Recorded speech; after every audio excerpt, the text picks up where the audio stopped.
কিন্তু গরুর অস্থায়ী হাট চলে আগাইলকুড়া বাজার। এ বাজারের তত্ত্বাবধানে বা ডাকিয়া আনার যে আইবে এটা আমরা মাদ্রাসার কারণে আমরা দিও করি।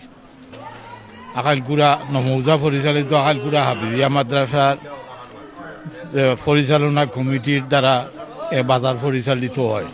আমরা যা আইবে হয় মাদ্রাসার যায়। আমরা প্রশাসন তাই কোনো ভলন্টিয়ারও নাই, আমরা গ্রাম্য ভলন্টিয়ার দিয়া বাজার চালাই, বাজারের শৃঙ্খলা বজায় রাখি।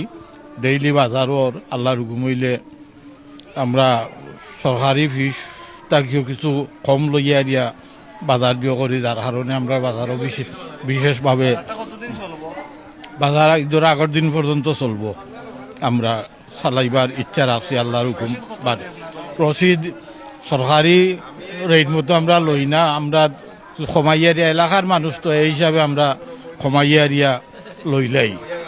যে অনেকে পরিচিত হিসাবে আতর ঠারে দিয়া যায় নাকি, যাও যুগ যাও যে পরিমাণে যুগ আমরা লইয়া দিয়া চালাইয়া যারাম আল্লাহর হুকুম হইলে।